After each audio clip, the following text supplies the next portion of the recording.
really deals with that issue? Well, the target time is a 1 minute 50.1 at the moment, offered up by Joe Osborne in the 888 BMW. You're looking at 84 Bentley. That's an M car by the German motorsport team. Yes, the same HTP had so much success with the now turning to a different brand for the and Harold not experience. Remember how well the Bentleys went here the first long outing for the cars, and Harold Primmer has switched from types to GT cars. Within GT racing, he's got a car over the years with the HTP Bentley.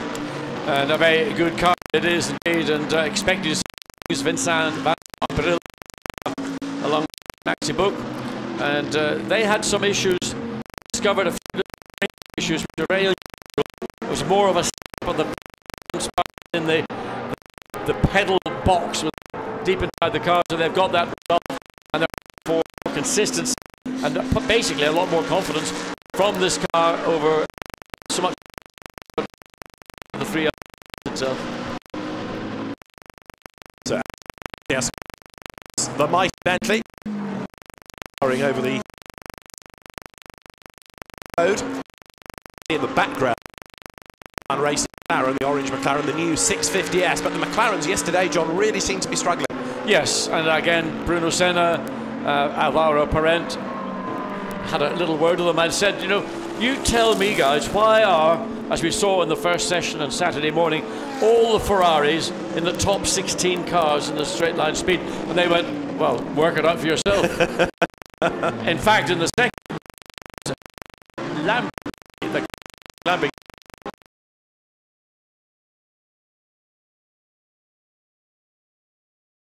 qualifying, difficult to tell, but for sure the drive that most drivers with fresh tyres will get off Parabolica will pay dividends. As we look at the McLaren, Shane van Gisbergen coming all the way from Australia, hope he's got over his jet lag in this car, and high hopes for this well-liked and very competitive Australian driver. Yeah, Shane van Gisbergen, one of the leading lights in V8 Supercar, and Jim Stern's team, to drive for Erebus. Has switched seats since, but coming into a whole new discipline really. He was at Spa last year, but didn't actually get to race the car in the 24 hours because it had retired before he got his backside in the seat. New venue for him, new car for him. He knows about double driver discipline because he has of course done endurance racing back home in the Australian V8 Supercar Championship, but there's an awful lot to learn in a short space of time here. Yeah, and just to go back to the McLaren story, basically they're struggling on certain parts of the circuit, and those are the important parts of the circuit, in other words the straight bits. So first round of the Blancpain Enduro Series, pretty much everybody in the pit lanes having a moan about one element or other of this BOP, the thing we refer to, and it's the equalization of competitiveness across the range of brands of product that are racing here this weekend. They feel that they're sitting in the straight and being overtaken, and they're having difficulty in the amount of challenge. Say, for example, it might be quicker out of Parabolica as we see the car now. The 5-10 kilometers quicker.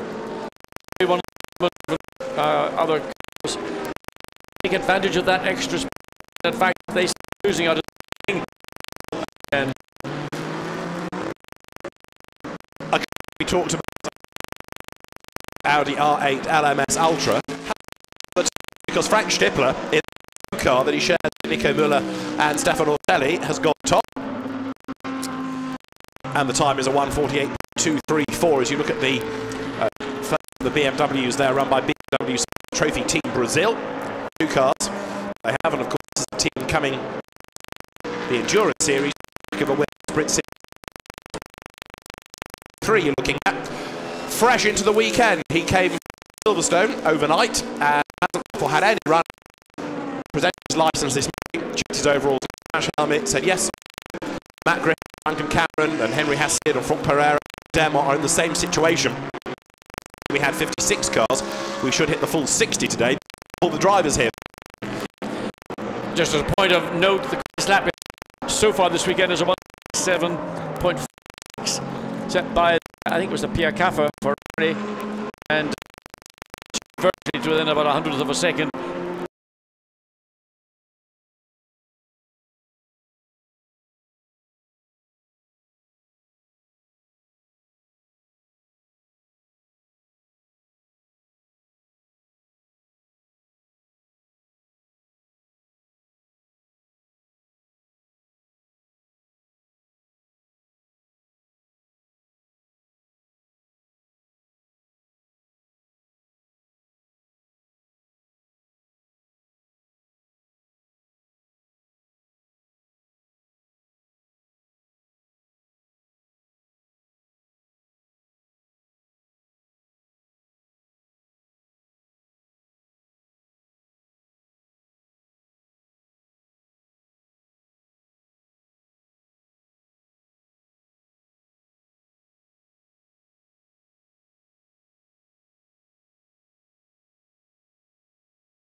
And I suspect that is because there might be some barrier damage that needs attending to, and there just isn't really the time to restart within 3.5 minutes, especially then for a proper lap time. So the race director has to call for flag. I mean, the car did punch that barrier into the second pretty heavy. It just depends whether it has split the barrier or maybe just pushed. Just if there was a tower wall anywhere nearby, that needs to be reassembled, realigned. But a judgment has been made to red flag the session. So everybody will make their way back into the pit lane. There are further bits of the polystyrene that was, yeah, you can just see where the camera opens up.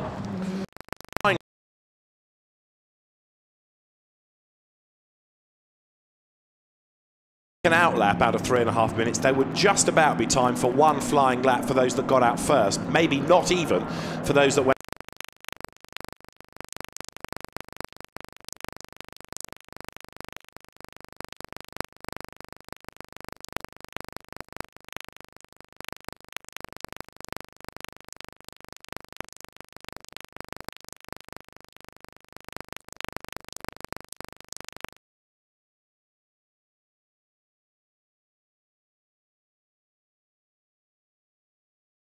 Benefits of going back out again. Some people might have reasons that they want to go back out and they would like to have that time available to them, but others may decide that within the 3 minutes and 35 seconds remaining, once the track goes green, then it's going to take them the best part of a minute and 50 seconds from the pit lane if you're on a quick lap to get around, so you will get that one flying lap in, but that's it. And you're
It's a learning curve for us. You know, we have everything to learn from the car, and especially on this kind of track.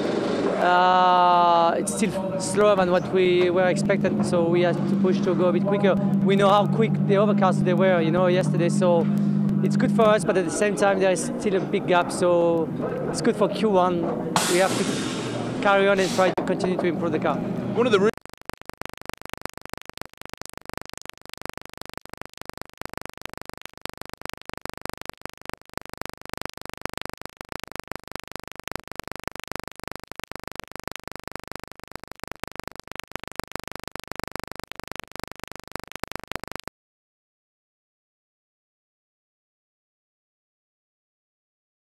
this car to the edge of what it can do this weekend? Will you be taking this car to the edge of what it can do to really show the power of the new Audi? The power is there. I mean, some advantages are obviously less drag than the other car. So on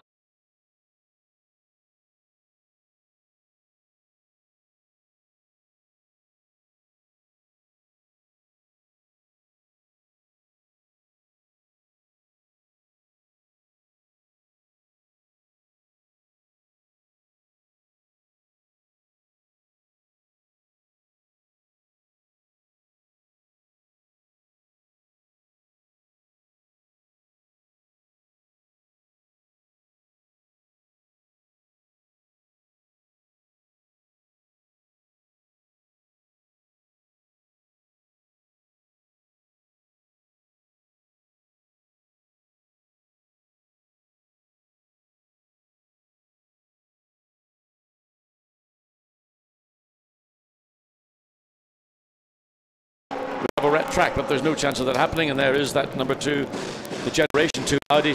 It looks quite strange in red. How much a car can change the visual impact of a car. We're so accustomed to, the back of the WRT are these other coming down, white, red, black, and grey on it. So easier to pick it out. But we're so accustomed to seeing them in the WRT colours, predominantly that matte black. Relatively few people have ventured back out. The pit lane is still very busy. The team's getting their Q2 drivers settled in the car. As you look at the Klaus Graf, Steph Dusseldorf, Nico Bastian, Rover Racing.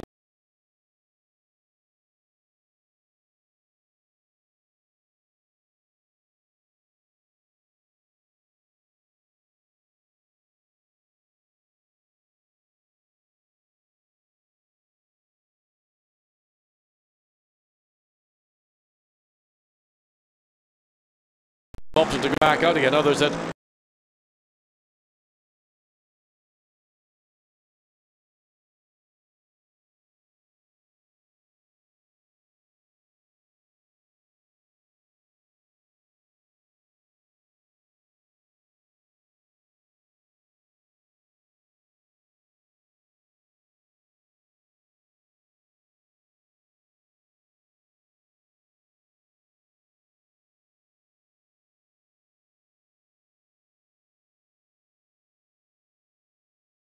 The Porsche, Daniel Juncadella, Nicolas Silvestre, Mercedes.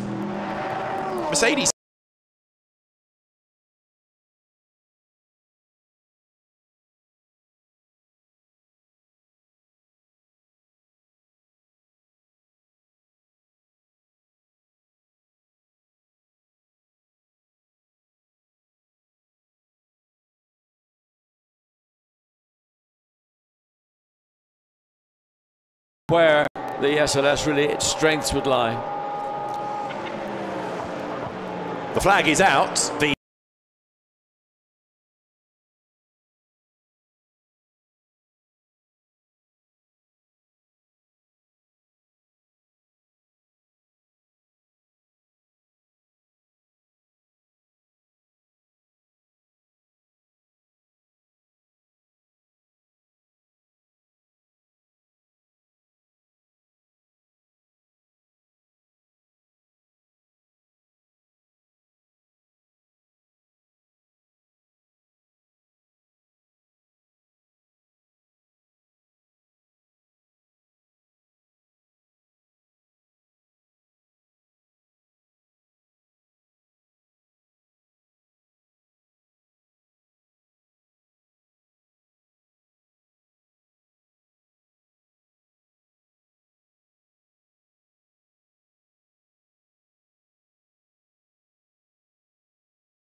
A very emotional and very popular victory in the main race in Nagaro with Maxime Martin and Dirk Muller. yes, Fraga had to redeem himself.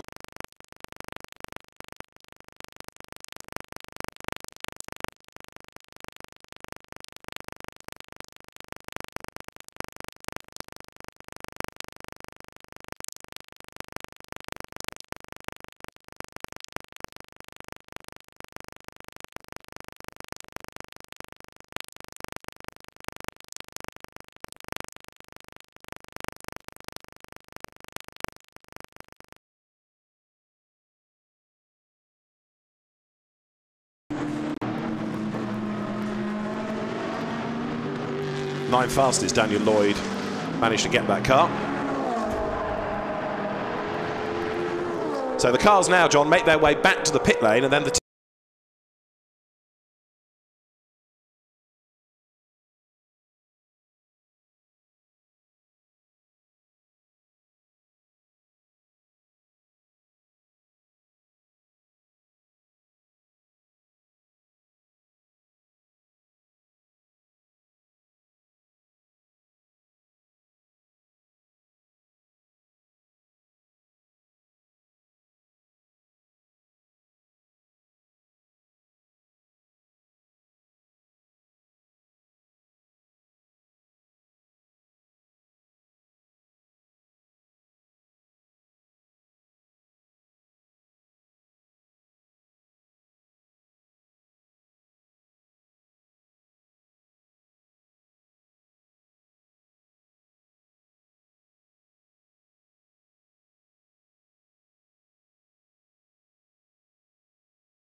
That's the Pier Giuseppe Palazzoni Marco Ciocci car.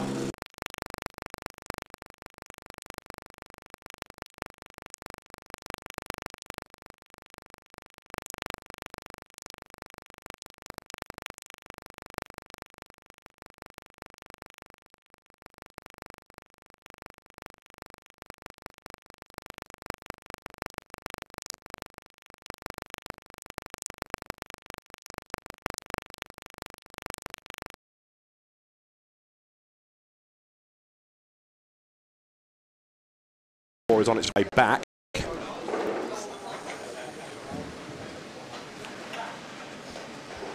What's going on at the Nissan end of the pit lane?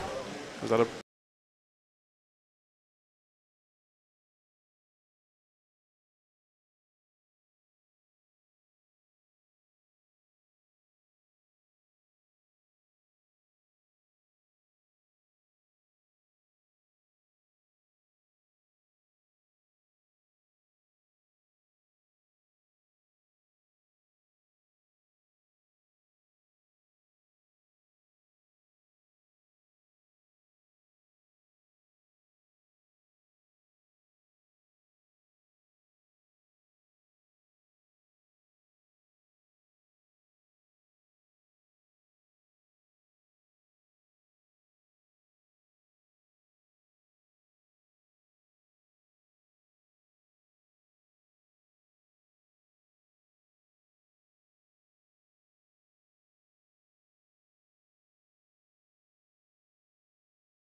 garage with the two teammate Mercedes lined up ready to go?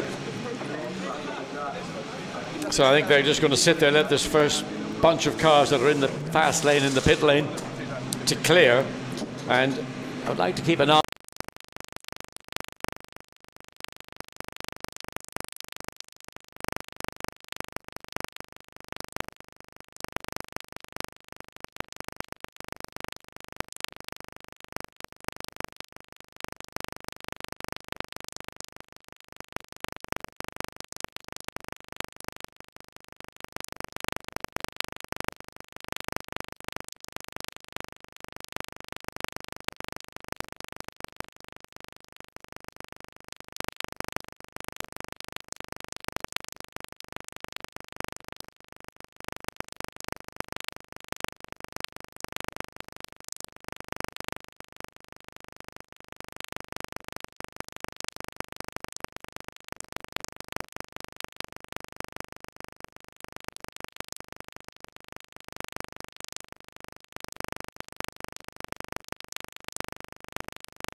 International GT Open Championship, so there's no shortage of mileage. As you look at the 18 Mercedes then coming up towards the timing line, how good a time is this going to be? Let's see. As towards the line the car now comes, and it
across the timing line now, and with Jean-Carl Vernet shown behind the wheel of it, goes 6th with a 1:49.13.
Conflicting information, Fabio Babini being indicated on one screen as being behind the wheel, and that would make more sense given the lap time, 1:49.109. Within the session, Vincent Abril's Bentley is now quickest, 1:49.027, but not as good as Schnippler went in Q1. But 84 is creeping into the equation now. As the Nissan 23, this is the All-Pro Cup car, turns its way through the Variante Ascari. Nissan also had good straight line speed, and along with the twin-turbo V6 motor in that car, you know, that is a serious threat for a front 2 or front 3 rows of the grid start position. And we know how well this car in the hands of Alex Buncombe has run at Monza, and has led, in fact, up to, I think, the point where he handed over to some of his then pro-am or amateur teammates. Wolfgang Reip at the wheel of the car and goes over the timing line. Goes second fastest overall, or the car rather is second fastest overall from that first session, but within Q2, not yet into the top 20.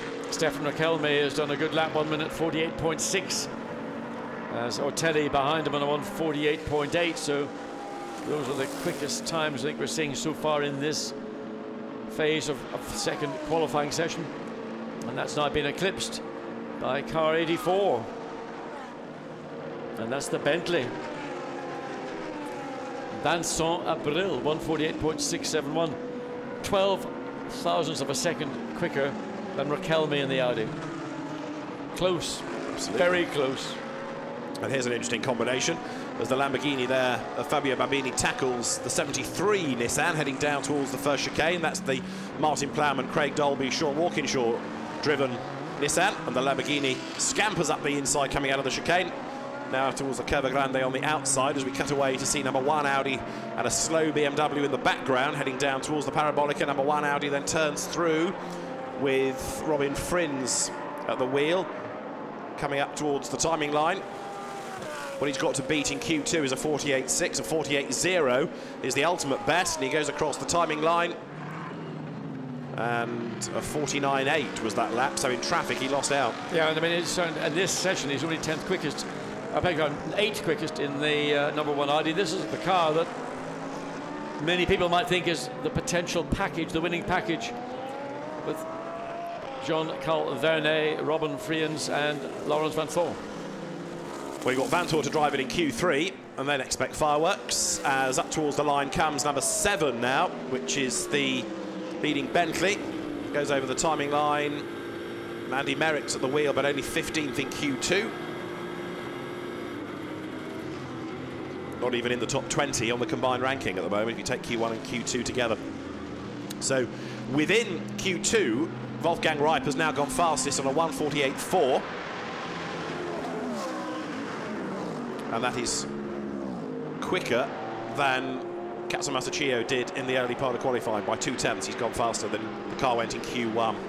Somebody's had a big drama at the Variante Ascari. Look, the marker boards are all over the road. I mean, that is a mess. It'll blow away very quickly because the wind pressure from the cars going through, but it's just, suddenly you arrive and you see lots and lots of polystyrene on the racetrack, and there is in effect the effect of that, because everybody's backed up, checked up, and you can see still body or not polystyrene being carried halfway down that straight from the exit of the Ascari all the way down to the Parabolica.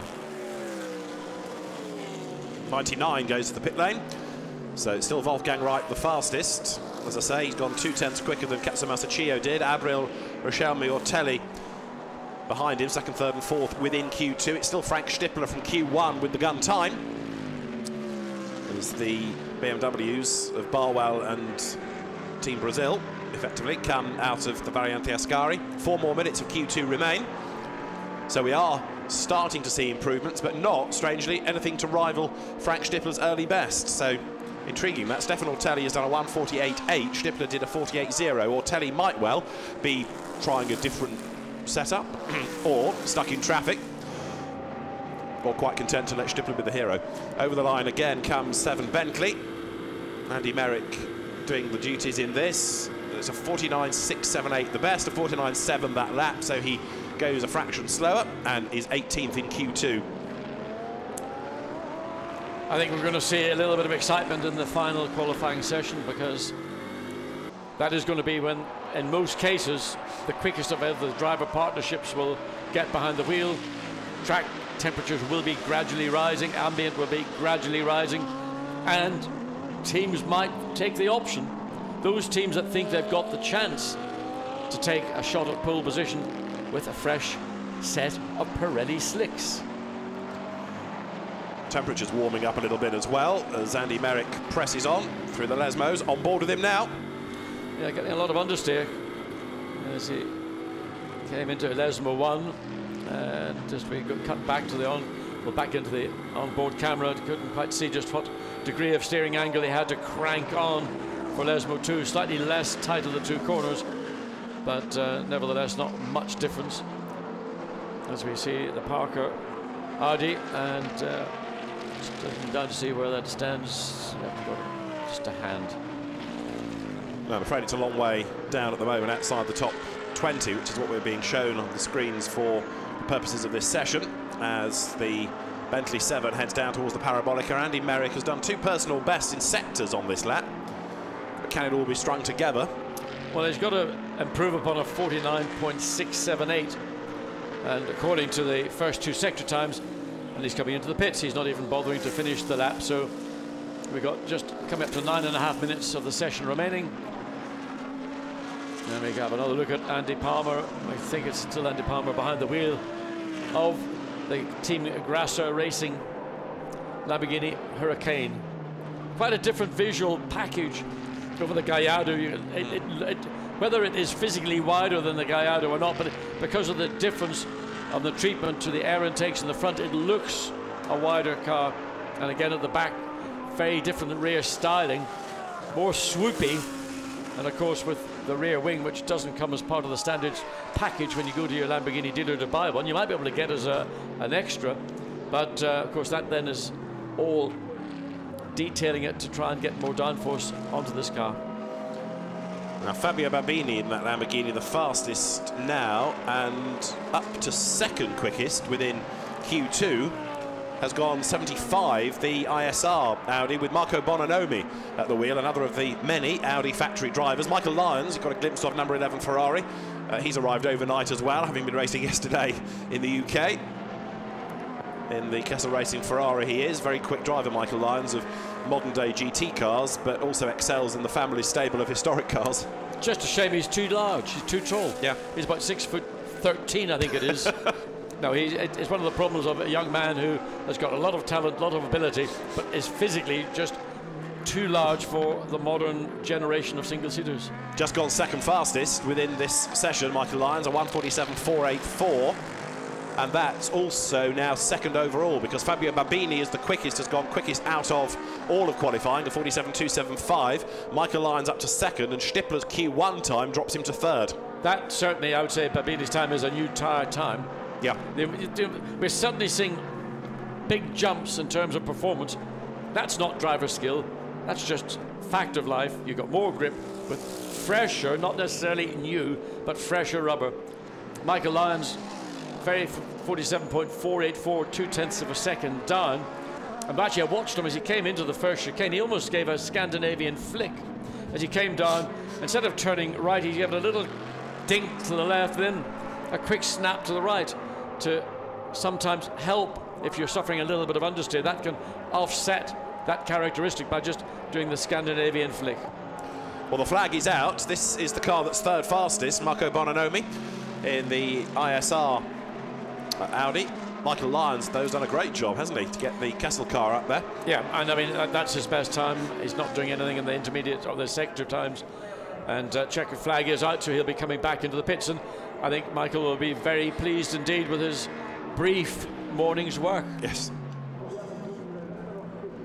So much for having, what, 2.5 or nearly 3 hours of practice over Saturday afternoon. Yes, he does rock up Sunday morning and bang, do the time. I like it. I mean, if you give people time, they will use the time. You know, if you've got 5 hours of broadcast time for a 30-minute race, you'll broadcast for 5 hours because you've got it available. And it's the same with practice time. If the time's available, people will run. But if you've only got a very short, brief period, it focuses you. And all the issues that you might find in that long period are issues you just get on with and get around. And the teams have now got 6.5 minutes before Q3 starts. Still, of course, some have got to take the flag and then do an in-lap. Others abort the last lap and therefore get to the pit lane earlier. You've seen 55, the Attempto McLaren through, that 71 Mercedes of Alexei Vasiliev and Marco Asma. And that, I think, is going for the pits. It is. Vasiliev brings it down the pit road. Marco Asma should do the driving duties in the final part of qualifying. And 34 also completes its session, ready to head to the pits. Pierre Eret and Alexander Matschel. Their regular third driver from last year, Frank Schmickler, has gone off to drive for a different team in a Porsche. So these drivers switch from Ferrari to Mercedes for this year and go to the Car Collection Motorsport team. So this is how Q2 looks, with the number 19 GRT Grassa Racing Team Lamborghini Huracan as the fastest from Kessel Racing, courtesy of Michael Lyons, chasing after Fabio Babini's time. Third, Marco Bononomi for ISR. Fourth, Wolfgang Reip for the Nissan GT Academy. Fifth was Vincent Abril in the HTP Bentley. Sixth, number 3, Stefan Rochelmi, ahead of the Maxime Soulet, number 8 Bentley, showing its hand for the first time. Robin Frins was 8th, 9th, the Von Rahn McLaren in the hands of Rob Bell. To round out the top 10, Stefan Ortelli ahead of Sergio Jimenez, and then 12th fastest was the Sofrev, as was now ACA ASP Ferrari in the hands of Bobelik, Yak and Morgan Moulin Trafort. After that, Rover Racing's Mercedes ahead of the Phoenix Gen 2 Audi R8, if you like, the second generation of the R8 LMS Ultra, the car that Marcus Winkelhock is one of the drivers of and is a quick car. So this is now how it looks overall, with that time of Babini putting number 19 up to the overall top of the times, ahead of Michael Lyons, ahead of number 2 Frank Stippler from Q1. And then after that, you've got Marco Bononomi's time putting in 4th. You've got Wolfgang Reip's time putting the Nissan 5th. So Frank Stippler's efforts in Q1, very noteworthy because it's kept that car up at the pointy end as opposed to it falling down to 10th, which is where Stefan Ortelli's time would have put it relative to the opposition. So you see how things can shuffle across the different aspects of qualifying. That is how the top 12 looks as we get ready for Q3. And this is when it's all going to come alive because it's going to get very, very busy out there indeed.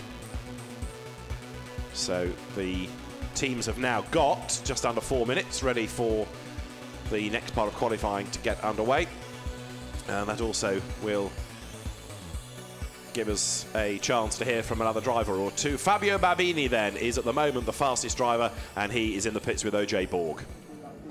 And with Fabio Bambini fastest so far, how's the car feeling out there on the track?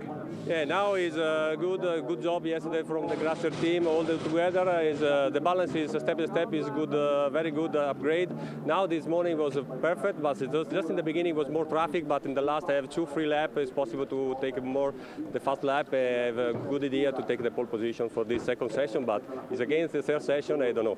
Well, let's talk about that third session. We're in the period of calm right now. We're coming to that third session. Can this car go faster? Yeah, Jerome have more potential. The fuel is go down. It's possible to have more performance, but I don't know. The big problem was the setup of the car because the hide up is too much for the BOP, but it's a good job from the Grasser tonight. Will you gamble, put fresh tyres on for this final session? Yeah, yes. All the tyres fresh is ready for pushing. And just one question when it comes to the race later on. Is this a race, so many cars on track, where you need to be on pole position, you need to be at the front? Yes, because at the beginning it was very difficult to overtake another car. All the cars having qualifying, it's not possible to take the direction out, but it's okay. It's lap by lap, I overtake, I have a 3-2, the last lap is possible to improve the time. Very good. Fabio, thank you very much. Thank you, bye.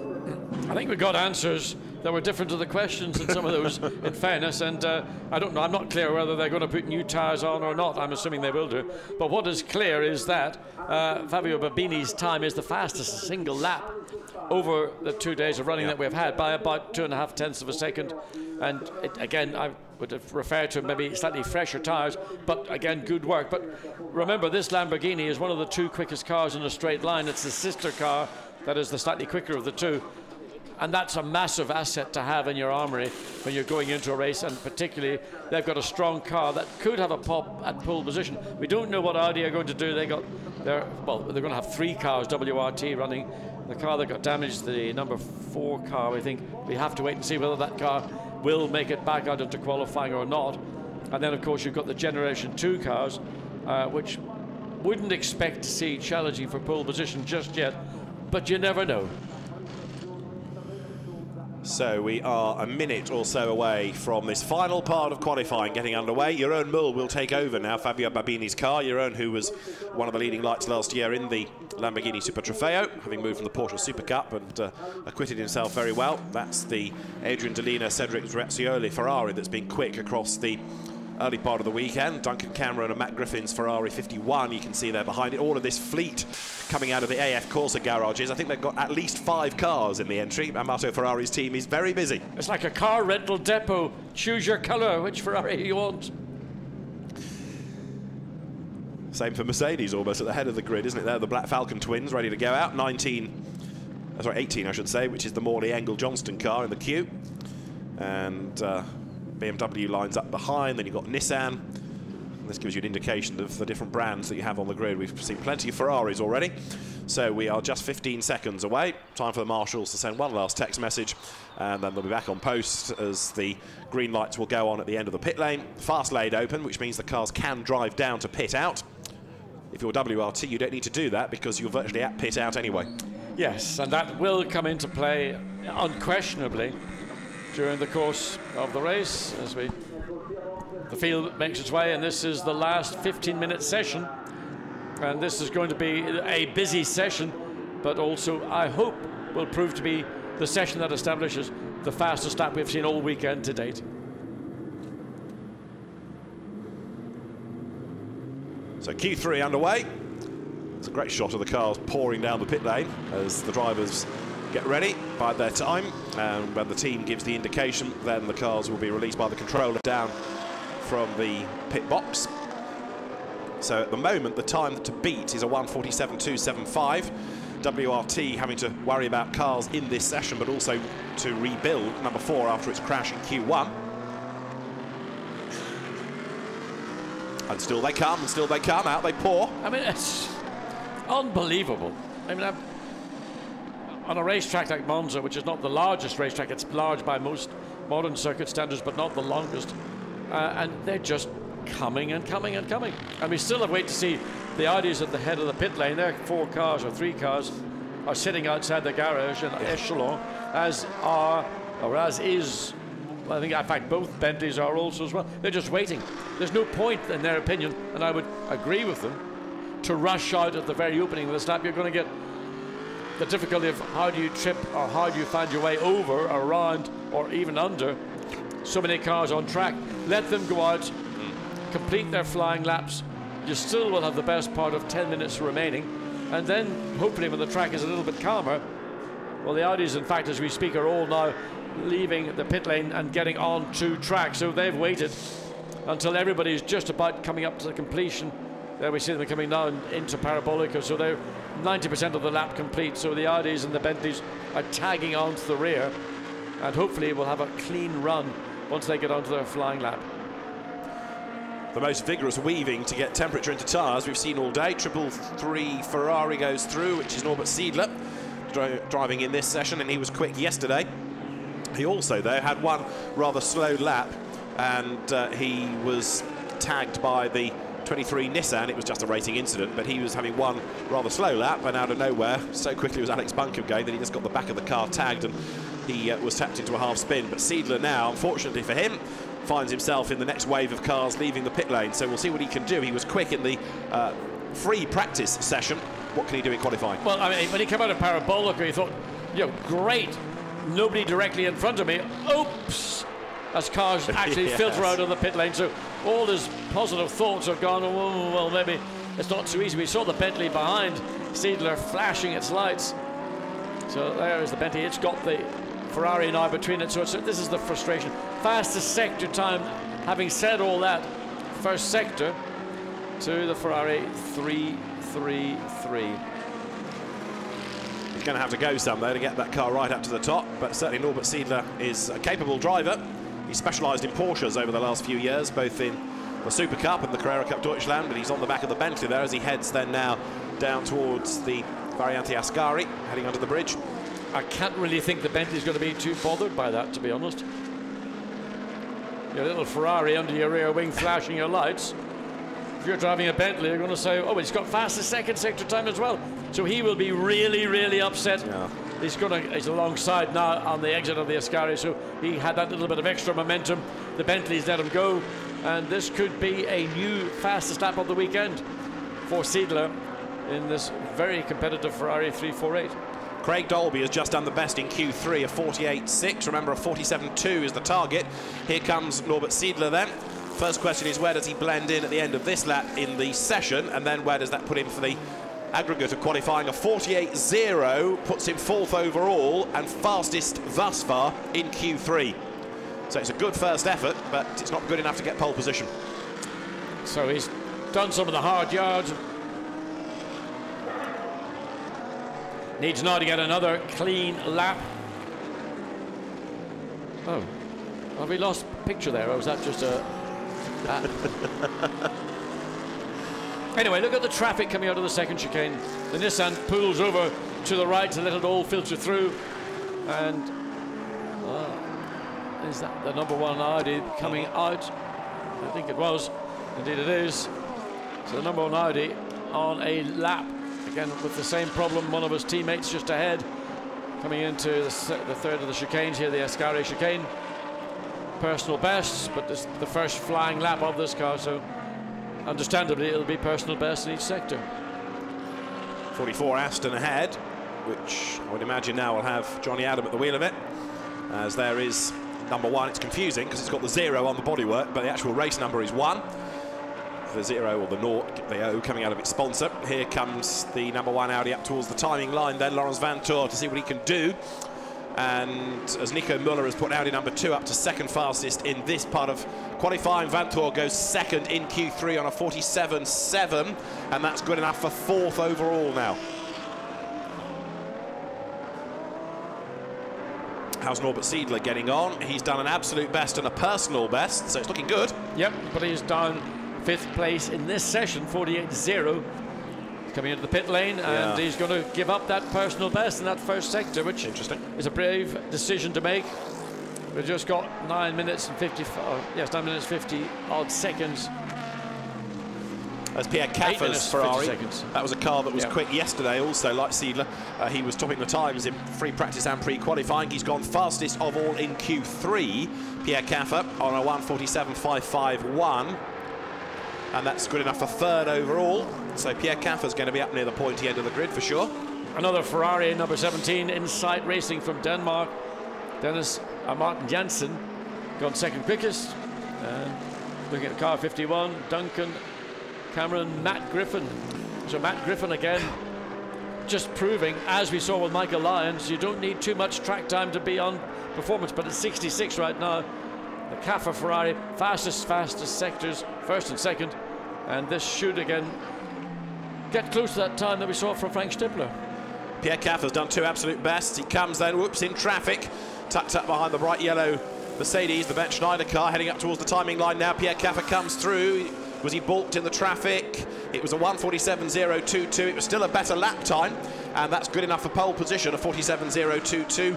It wasn't an absolute best in the 3rd sector, but 74 is off the road, and with lots of front damage, that car is going no further in this session. Fabio Onidi at the wheel of it, and Onidi has headbutted the barrier big time, and I fear for this session. Red flag. Session is halted, so it's going to be a tow truck to remove this car. Onidi inside, you can see waving. I don't think he probably appreciates just how much damage there is to the front of the car, on top of which he is embedded in the gravel. So that car will need a snatch vehicle to come and remove it, with 7.5 minutes of the session remaining.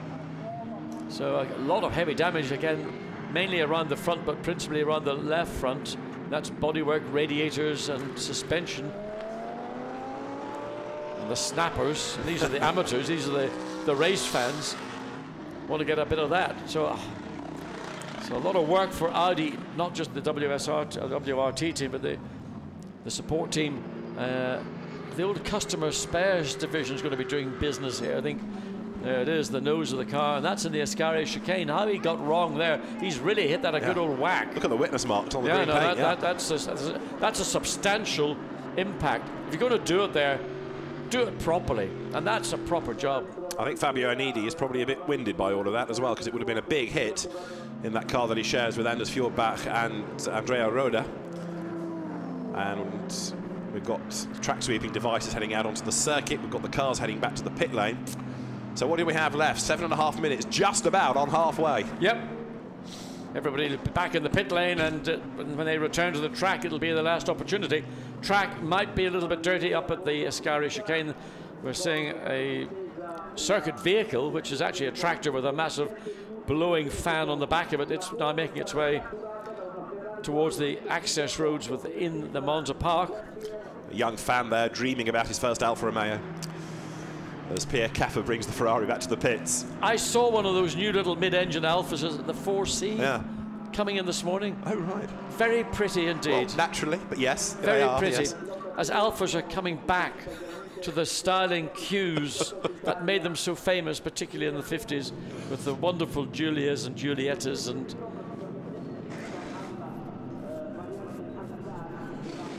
So with the red flag out, everybody heading for the pit lane, and the teams are going to have a little bit of work to do in one or two cases.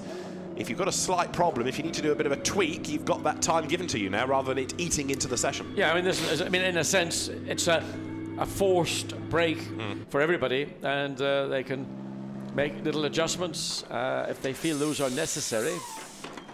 In some cases, it'll be a frustration because they might have been in preparation to start a flying lap on maybe something equating to fresh tires or new tires, and some will bemoan the incident up at the third chicane, some will think, oh, that was a bit timely. We can get into the pits, make an adjustment, get back out again, and, you know, happy days. Yeah. So, at the moment, the grid, never mind Q3, but the grid is Pierre Caffer's Ferrari 66 ahead of 19 Lamborghini Fabio Babini, and Fabio Onidi was, as I say, a bit shaken in that. The medical team need to just go make sure he's all right. Yes, he's going to get attention, and as we see, this is the barrier actually down at the second chicane that's getting attention, which is the point at which the number 4 Audi attacked it in the first of the 3 qualifying sessions. So that's getting the opportunity to be, that's brought back into line with the rest of the barriers. It was pushed back beyond the point of its natural shape, and of course there will be work being carried out up at the Ascari chicane, the third of the 3 chicanes, a proper chicane, the best chicane, I would say, of any racetrack anywhere in the world. If you're going to have a chicane, that's the one to copy. Yes. Yeah. One of the things we talked about at the end of yesterday's pre-qualifying was how trouble-free a day it had been, but I'm afraid to say that now it's gone the other way, with quite a few teams with damage to sort out, and of course not very much time in which to do it, because the race itself will start at 2:30 local time. We're at 10 o'clock local time now, and of course the cars go to the grid a good half an hour in advance of that, so if you've got a damaged car to repair, you're running out of time. Yes, and Indy's car looks like it's got a lot of damage to the left front, and that might be a problem to get that car in a race condition. Remember, it'll have to be reassessed by the technicians here before it'll be allowed to take part, and obviously they wouldn't put a car out on the track that wasn't to the satisfactory level. These cars are extremely well maintained, very sophisticated in their technologies, so it's got to be right. Number 1 Audi is there ready to go at pit out, and as that camera just widens the shot, you can see what we've been talking about how much extra room you've got by being at pit out, because look to the right of the number 1 Audi, you can see where the barrier starts and the pit lane exit becomes, and so you've got that little bit of extra room, and that's absolutely crucial when you get a busy pit lane during the race.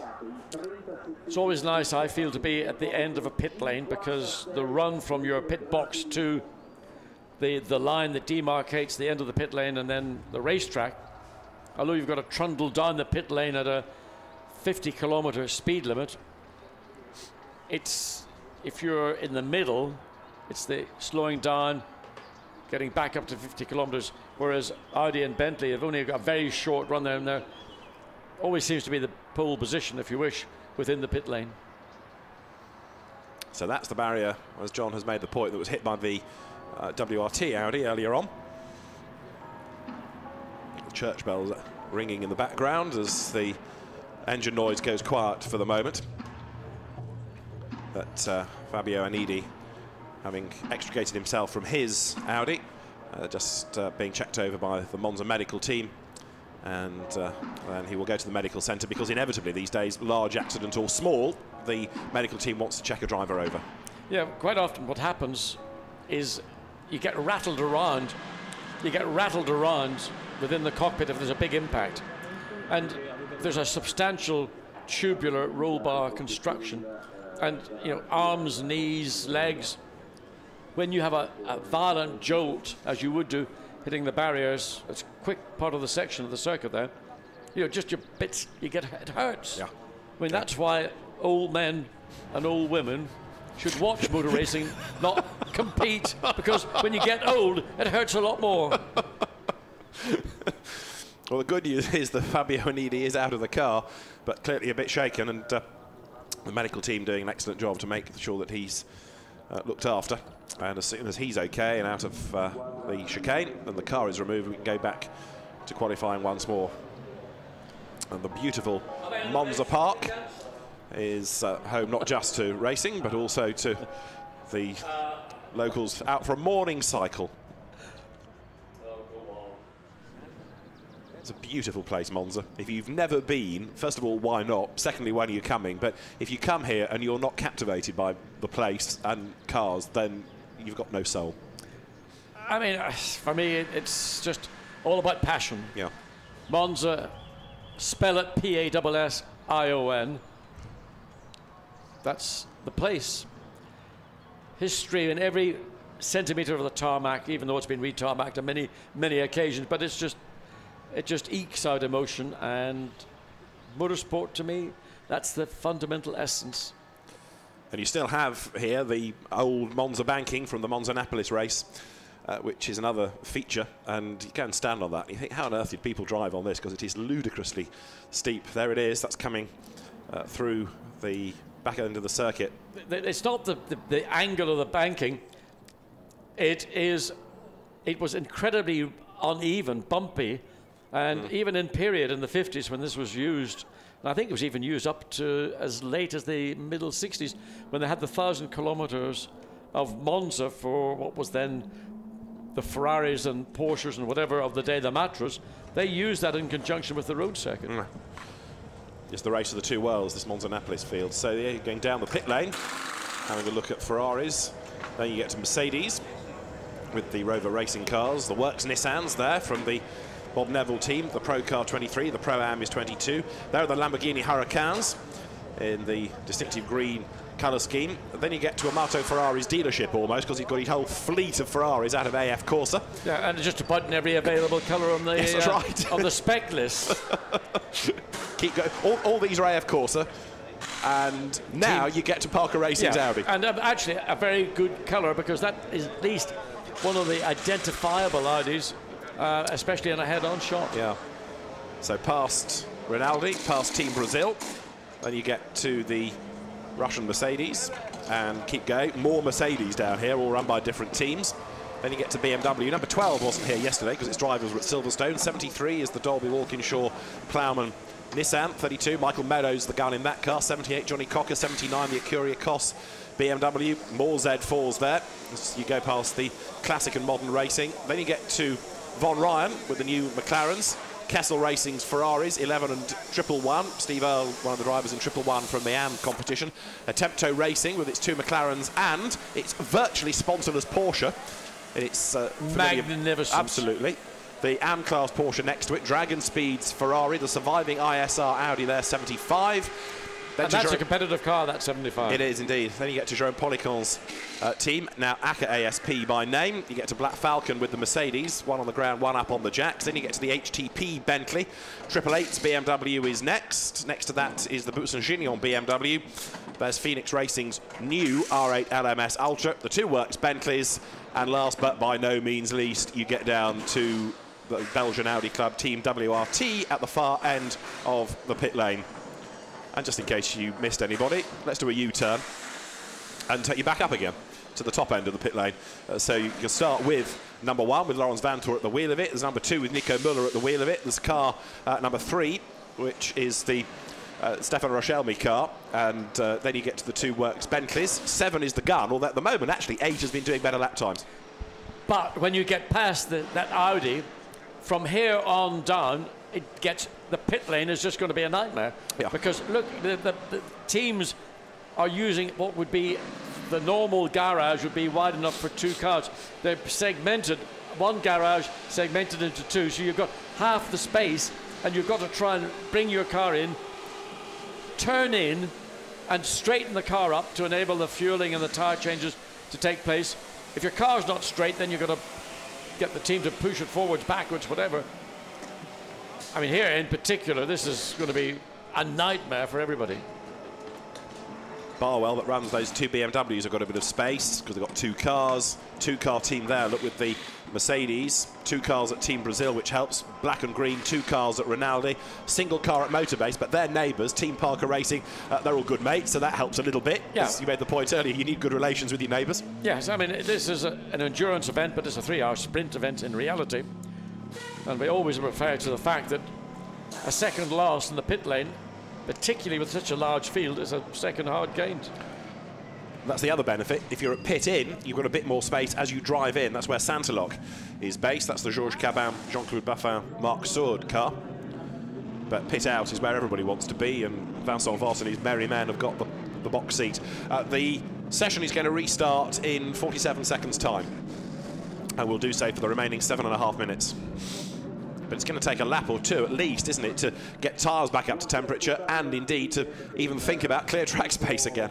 Yeah, I mean, again, it'll depend just whether people opt to go out for one flying lap and just take their chances, or they're going to go out at the very beginning and try and get a good solid out lap, get as much tyre temperature, and then just use the remaining 7.5 minutes and stay out and just hope that traffic isn't too bad at the point where you're on your quick lap. But that's wishing and hoping, and I don't think there's much prospect of that, because I suspect the entire field is about to return to the track at the point when it goes green. There's still people with a lap time to ring out of the car. We go green, 7.5 minutes then, and although it's gone green, it took a few seconds for the marshal at the end of the pit lane to release the first car, which is the number 6 Audi, which absolutely pounds away. Marcus Winkelhock at the wheel. Marcus, former GT1 world champion, one-time Grand Prix racer and indeed race leader. And these days the mentor to the new influx of people taking part in the new for 2015 Audi TT Cup that kicks off next month. But a very experienced driver is Marcus Winkelhock. Denied his... It's not quite as frenetic as it was at the start of this session. Maybe a few people just being a little bit more measured in hand when they're going to go out, but still a fairly busy pit lane. Some cars still slow on the pit lane exit down to the first chicane, sort of causing a little bit of a log jam. Again, Audi at the head of the pit lane waiting for the bulk of the field to pass by before they then send their 3 remaining WRT cars out. Both Bentleys have gone, and I think the Audis are going to be the last cars to rejoin the track. Yeah, I think you're right. 888 hanging on to its BMW just for a moment as well. But while all these cars are pouring out, look, that's taken about 1.5 minutes, because even as cars trip out of the pit lane, we're going to hit the 6 minutes to go mark now. So 90 seconds it's taken for not the whole field to come out of the pit lane. Meanwhile, on track, Marcus Winkelhock pounds on. He's got the Karim-Auger Oliver Goetz BMW behind him, the Busson-Gignon team car. The Curie-Cos send out the first Barwell BMW. The Team Russia car is behind there, the green and black one. And then you've got the WRT Audis behind. So here comes Marcus Winkelhock through the parabolica, and he will cross the timing line with about 5 minutes and 25 seconds of the session to go. So from 7.5 minutes when we went green, you haven't got that much time to actually get the laps in.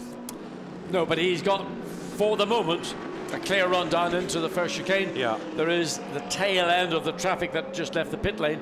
So he's going to basically catch up, I would imagine, unless there's good radio communications between the remaining Audis 1, 2 and 3, to say that Audi number 6 Winkelhock is on a flying lap. Don't impede his lap. This car run by Phoenix Racing, Ernst Moser's team, which is one of the top Audi teams from the DTM. It's also been successful in winning the Spa 24 Hours, if you remember, and also the Nordschleife for the Nürburgring 24 Hours. So it's a team that can split its time successfully. There is Ernst Moser in the spectacles between sprint and endurance racing. It's based just a stone's throw from the Nürburgring circuit, the team. And here it comes, the number 6 Audi, the new style R8 LMS Ultra. Watching Marcus Winkelhock coming through second chicane didn't look like it was what I would describe as on it. Like slightly cautious entering and changing direction. But that might just have been an optical illusion. We wait to see what the time is. Porsche through just ahead, the Attempto racing car. Here is Winkelhock. How's he doing in the sectors? He's not really yet. No, neither of them are sparkling. I think that's what I picked up. Yeah. At the pace of the car going through the second chicane, it didn't look like what I would call a Marcus Winkelhock committed lap. And just trying to find track position, which he's now done. This is going to be, I think, the point where he will use all his experience in these cars, and also with this new car, which is really more of a learning process. So nothing in terms of sector times that would focus anybody's attention. Personal best in that last sector, which is the best place to start your flying lap from. It's all smiles at Phoenix. Marcus Winkelhock is certainly pressing on. He's now 20th in this session. We've had an improvement from 84, Mike Parisi in the Bentley. Here's 333 Norbert Siedler, who is only 11th in Q3 and therefore 13th on the grid. Flattering to deceive, really. I think more was expected out of Norbert Siedler. Into the Parabolica he comes. He's going to get 2 more laps out of the session in the Rinaldi Racing Run car. Pierre Caffer is still the fastest for pole position, 1:47.022. And Norbert Siedler does a 47.203. That puts him second on the grid. I mean, it didn't look a stunning lap, but the times were there. So that's, you know, a solid lap for the Ferrari. So Ferrari's dominating the provisional front row of the grid. 41 there, the Sport Garage car. That's the Enzo Gibert, Gilles Vanellet, Arno Santamato Ferrari having a wayward moment and getting a little bit squirrely under braking for the Parabolica. Here is 52, the Sbriazioli Delina car. Cedric Sbriazioli, the Monegasque at the wheel as he comes up towards the timing line. This is a Pro-Am class car and it's done remarkably well thus far this weekend. Sbriazioli goes across the timing line. Lamborghini joined the second row of the grid with Jerome Moule doing a 1:47.553 in this session. Of course, we have to keep remembering the times done from the first session. But in this session, the Lamborghini currently 3rd quickest. We've got just under 2 minutes as number 1 goes through. Laurens Vanthoor does a 47.7 on that lap, and that's good enough for 7th on the grid now. He's got number 2 behind. Frank Stippler did the earlier time, and the car has gone quicker since because now Nico Müller has gone faster in number 2. Norbert Siedler has done an absolute best in Sector 2 and a personal best in Sector 1. Purple is absolute and green is a personal best, and the traffic ahead, he's not going to impede him, I wouldn't have thought. No, he's got a good run down into Parabolica. He might just pick up a little bit of the slipstream from the BMW on the exit and the run to the checkered flag, but the checkered flag's quite early in the start-finish straight here at Monza, but nonetheless looks like a time that will see him potentially take provisional pole. He needs to find 0.2 of a second. It's a lot of time to find, but is it good enough? Look at that. 1:46.571. Pole position. Almost half a second ahead. He found a chunk of time that last sector. Excellent job. It's a shame for both him and Pierre Caffer that they're Pro-Am cars because they're inevitably going to go backwards during the race. Number 19, though, Jeroen Mul, having taken over from Fabio Babini, comes up towards the timing line. Jeroen Mul goes through, and that lap was a slower one. It was a 47.7. The car is still 3rd on the grid. Well placed. How the Audi's doing, 1 from 2 as they come towards us. And on this lap, Laurens Vanthoor has done no better in the sectors. 66 Pierre Caffer, meantime, lost out in Sector 1, personal best in Sector 2. If his 3rd sector is really good, it might just piece together for him. But I think, no, he runs too wide there, doesn't he, coming out of the Parabolica. Yeah, Michael Meadows also in car 32, the Aston Martin, up to 3rd place on a 47.4, so a little bit of British interest. Yeah. That car, strong run. Yeah, Michael Meadows 3rd in Q3, 5th on the grid. You saw Fabio Babini looking on as the flag is now out. There's the Martin Jensen driven Ferrari that's 5th in Q3 and 7th on the grid. I think that's his best ever qualifying. Tremendous effort by Martin Jensen. Yeah, just a little message flashing up. Car 1 must respect track limits. Lawrence, you're being observed.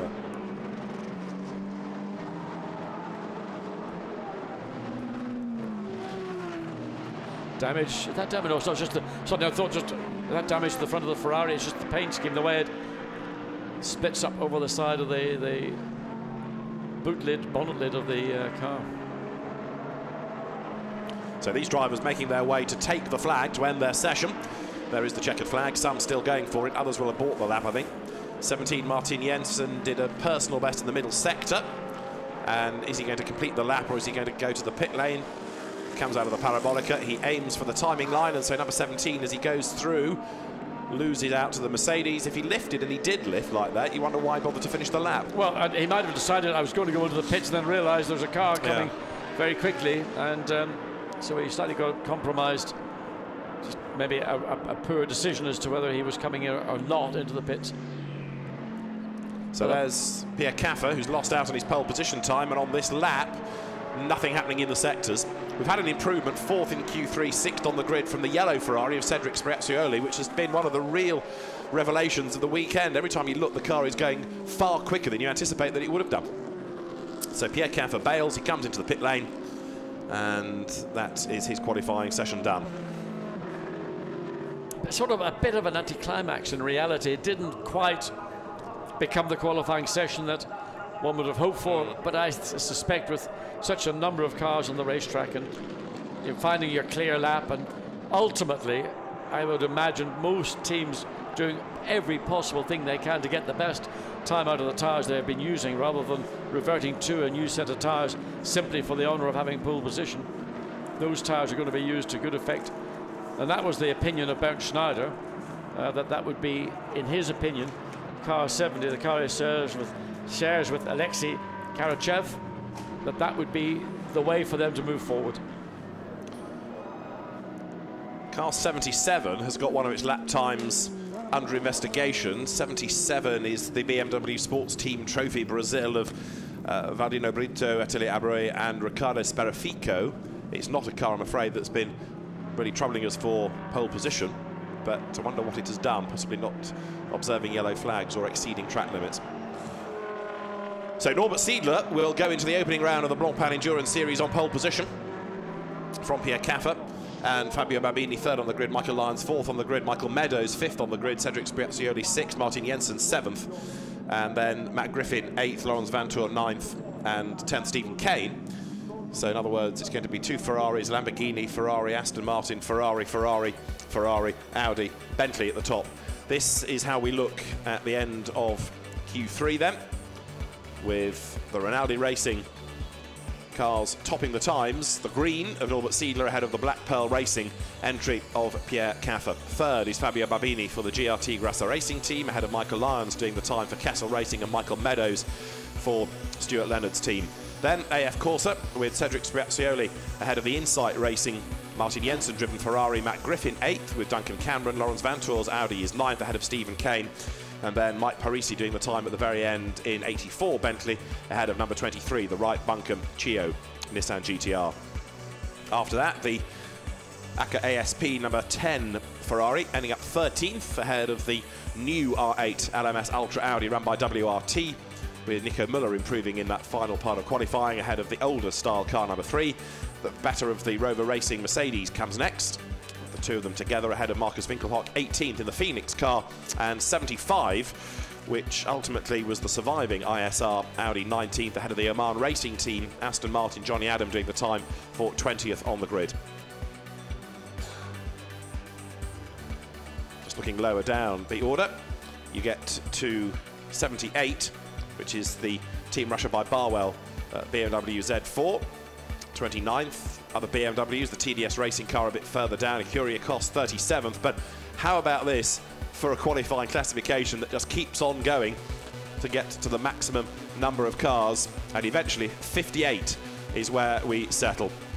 It's going to be an amazing start to the race, and the man at the front of it all is Norbert Siedler, the pole position man with OJ Borg. Norbert, a fantastic performance there to put yourself on pole. I take it the car's feeling great. Yeah, definitely. The Team Rinaldi did a great job over the whole weekend. The car was really good in qualifying. In the first lap I had a lot of traffic, so I was, I think, on P10, but I knew that I can do much faster, so second lap I improved, and yeah, on pole position it's nice to be here on pole, and now we have to concentrate on a good race. Well, let's talk about the race. Who's going to start in the car? Is it going to be you? No, I'm not starting. Rinaldi is starting, and it's good for him to fight with the pros in the front, and hopefully I will get a good chance in the second stint, and the third stint is again for Rinaldi. So obviously you're going to be sat on pole. Do you think winning this race is a possibility?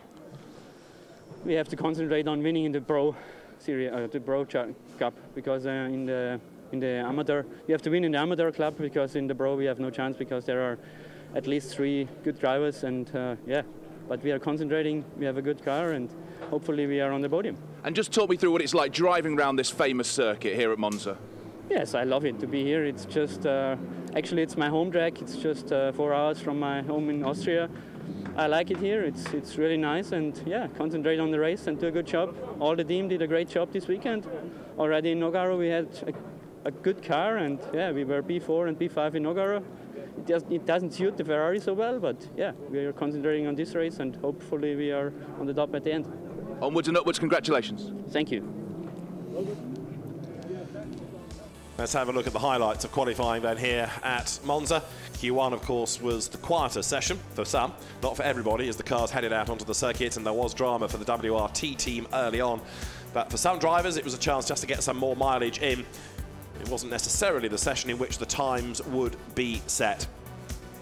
To give you the great mix of cars then, and the Bentley's starting to make good until Max Cobalt brought out a red flag as he rattled the car with 3 minutes to go up against the barrier and did damage to the guardrail and to the front left corner of the Gulf-backed Team WRT Audi. That is being repaired. It was our first of 2 red flags of qualifying. The session interrupted while the car was hoiked out of the way.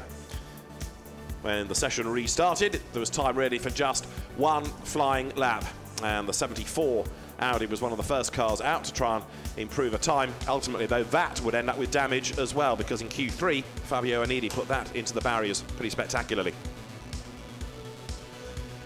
The Lamborghini Huracan was looking quick in the hands of Fabio Babini. 23 was looking quick no matter who drove it. And as the Team Russia BMW ran a little bit wide and kicked up the gravel, that car was negotiated. Wolfgang Reip, Katsumasa Chio and Alex Bunker pounding on to try and get the car as high up the grid as possible. With polystyrene markers lying in the road at the Variante Ascari, that was a 1-lap drama for people to swerve through the mess. In the pit lane, data was studied. Action on track was still very close as people had to fight for track position. 74 eventually off the road with damage, and that car going no further. It brought out the red flag to interrupt qualifying. People had a few minutes to sit in the pit lane and regroup, but then when the session got underway, there were a few final improvements right at the very end. But Norbert Siedler and Pierre Caffer in the 2 Rinaldi Racing Ferraris getting themselves up to the pointy end of the times. So we have then the green Ferrari in the hands of Norbert Siedler on pole position. Race will start here at 2:30 local time. Join us for that, but for now, it's bye-bye.